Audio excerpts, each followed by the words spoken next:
Hi, everybody. This is Professor Chima. Welcome to Epic and Adventure in Early World Literature. I'm excited to take this journey in world literature alongside with you. In this video, I'm going to go over the course and the way that it's organized. One thing that I want to highlight before we get started is that this is an asynchronous virtual course. That means that we're not going to be meeting in a live classroom. We're not going to be having synchronous classes on Zoom. Rather, at the beginning of every week, I'm going to be posting the readings, the films, and the assignments, and you will be expected to complete them on your own time by the due dates. There are benefits, but also disadvantages to this particular format. The benefit is that this format gives you maximum flexibility for completing your work in a way that's very compatible with your schedule. The disadvantage is that it requires you to be self-motivated over the course of 16 weeks and to maintain that mindset of self-motivation. So that's something to keep in mind. Let's go ahead and look over the syllabus and to go over the way the class is going to be structured. I'm going to share my screen and go to the class Canvas website. All right. This is the syllabus, and hopefully you've had a chance to take a look at it already. As I've mentioned, the topic of the class is epic and adventure in early world literature. And in a nutshell, what the class is about is some of the most amazing adventure stories written from cultures all around the world. We're going to be touring the genre of epic writing, of adventure writing, from ancient Greece to classical India, to the classical Middle East, and then to early modern West Africa. Adventure stories are everywhere in world literature. The global epic's border crossing encourages diverse literary and cultural exchanges. Not only was the global epic shaped by the cross-cultural networks of empires, it continues to influence contemporary digital culture through multimedia adaptations. So once again, these texts are incredibly vibrant and important, not only because they're just really good stories, but because they continue to have an incredibly important cultural impact upon our culture through multimedia, film, television, video games, and other kinds of adaptations. So this course is going to be organized around four main texts. They include the Odyssey, the Mahabharata, the Epic of Sunjata, and the Thousand and One Nights. We're going to be examining the literary and cultural traditions of these texts and the way these texts circulated across interconnected early globalities. Something that emerges from these texts is that how interconnected and globalized the worlds were in which the authors wrote these amazing stories.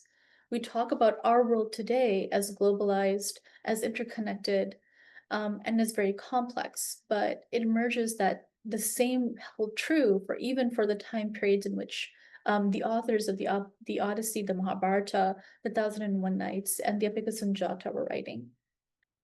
This course is designed to introduce you to the masterworks in early world literature, to help you apply and learn modes of reading and interpretation for world literature, and to teach you how to situate early world literature within contemporary conversations, being influenced by contemporary multimedia culture. So what can you expect to have learned at the end of our 16 weeks together? You can expect to have read some of the most amazing masterworks in early world literature and learned how to position them within their cultural and historical contexts. You can expect to have learned some of the core themes of early world literature. You can expect to have learned strategies of digital and multimedia adaptation for early world literature, how directors, writers, developers within our world today translate these texts to multimedia adaptation. And you can expect to have applied these strategies to create your own adaptation of a literary text that we have read in this course. So what are some of the texts that you will have to purchase or access in this seminar? As a note, I'm going to be providing all the reading texts to you in PDF form, so you really don't have to purchase anything. If you're the kind of person who likes to have a physical hard copy, then you can purchase the Norton Anthology of World Literature, Volume 1, edited by Martin Puckner. But once again, I will be providing you the PDFs on Canvas attached to those modules. In addition to the text that we're going to be reading, there are a couple of films and television adaptations that we'll be watching. Most of them are available for free on YouTube, with the exception of Black Panther, the Marvel film. If you have Disney Plus, then you'll be able to easily access this particular film. But if you don't, then it will mean renting this film from YouTube or some other platform. So how is our semester going to be organized over the course of our 16 weeks together? As an important note, the assignments and the readings are going to correspond very closely to the semester calendar that I have laid out over here. However, I do tweak the readings and the assignments based upon student need, based upon what I see in your reading quizzes and your reading journals.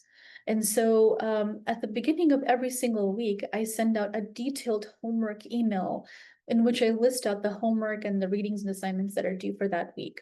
And so those homework emails are something that you do want to be reading very carefully and paying attention to, because that is where you're going to be finding the most up-to-date version of the homework for that particular week.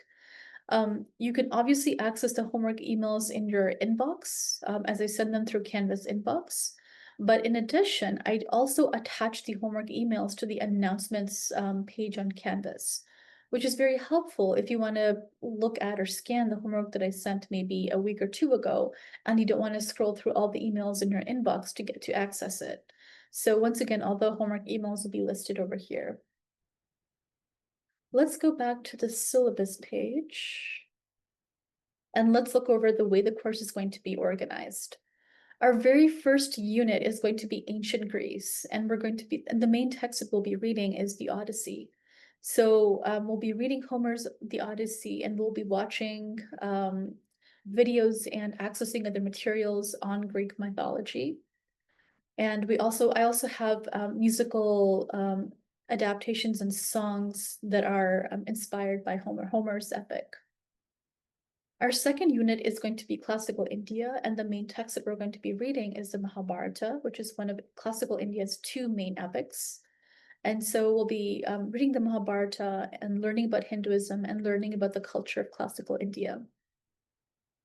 After we complete the Mahabharata, we'll be reading the Bhagavad Gita, which is a poem that's part of the Mahabharata, but also acts as its own standalone text. And it's one of the most beautiful poems ever written in human literature. So we'll be reading some of that as well. After our first two units, we have our midterm. And so we'll have the midterm in week 8. Our third unit is going to be the classical Middle East, and we'll be reading the 1001 Nights. We'll also be learning about the culture of the classical Middle East through film and musical clips. And we'll also be learning about Islam. Our very last unit is going to be West Africa, organized around the Epic of Sunjata. So once again, we're going to be learning about the culture and the history and the architecture of West Africa through that text.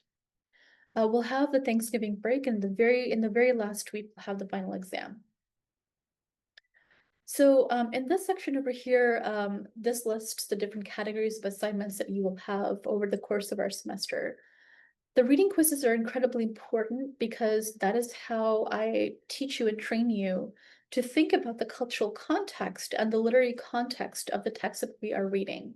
So the questions are designed in a way to help you to understand the culture and to be able to engage with the literary style of these masterworks of world literature. So the reading quizzes are quite important. The reading journals are also very important. Those are blogs that you write on the discussion posts on Canvas, in which you engage with the masterworks of world literature and think about their contemporary relevance to ourselves. So I have an additional category of group projects, but this is going to be tentative. I will let you know about this.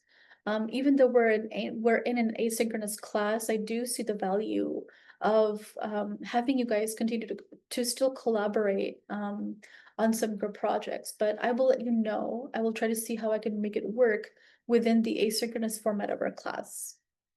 The two main categories of assignments will be the midterm exam and the final exam, which are both 20% of your entire grade.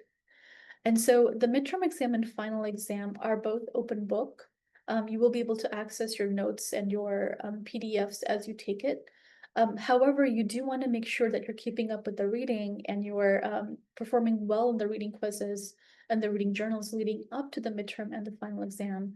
Because in my experience, it's very rare for students to do a good job on the exams if they haven't built up that groundwork of knowledge, of cultural knowledge, of literary knowledge leading up to those tests.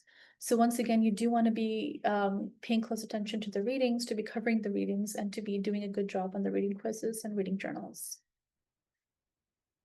The grade components you can mostly read on your own time, but please do note that the passing grade for our course is a C or higher. And I also do want to stress this last point in that I don't permit AI as part of the class. And obviously, I'm forbidding AI as part of the honor system. I'm relying upon your own sense of honor to not use this particular tool. And the reason that I don't permit AI is because I think the benefit of taking a class like this is that you get to learn about and read about important cultures that you still need to interact with and understand as part of your professional identity as you grow into your careers, or just as you grow into being a world citizen. So you need to have that cultural knowledge, and you need to be able to understand the literary importance of these works. And so if you're not doing that work, if you're not engaging with these texts and with these cultures, there's really no benefit to taking the class. And so my rule is for all of you is to for you guys to not use AI as you do assignments, and to be able to engage with these assignments and these texts as a way to kind of again build that knowledge and build that exposure. My office hours for this class are virtual, and so I'm very available if you need help with an assignment, if you have trouble understanding a reading, or even if you just want to talk with me. You can send me an email by Canvas inbox or my email address, and I'll be very happy to set up either a Zoom appointment with you or to meet you in person in my office. For late work, I don't really accept late work. In general, every day that an assignment is late gets reduced by 1/3 of a letter grade. However, if you have an emergency for which you have documentation, the late work policy obviously does not apply to that. That if you have an emergency, then just let me know and I'll work with you. In addition, if something is coming up in your calendar, such as you have to, go to a family wedding, or you have to travel for a sports event, something like that, that's going to interfere with your ability to complete some of the work within a given week, then again, just let me know, communicate with me, and I'll be happy to work something out with you. And I believe that is it for the main policies of our course. The modules is where everything is going to be listed, where you'll be able to access the PDFs and the videos and the assignments for the class. And the announcements, once again, is where you're going to be finding all the homework emails collected in one place. And obviously the homework emails can be accessed in the inbox as well. And the syllabus continues to list the class policies, the way the course is organized, and information about what the course is about. So once again, I want to welcome you to the class. I'm really excited to take this journey alongside with you. I just think learning about these cultures is just incredibly fascinating and interesting, and I'm excited to tour ancient Greece, classical India, the classical Middle East, and early modern West Africa with you. That's about it for this video, and I'll see you next time.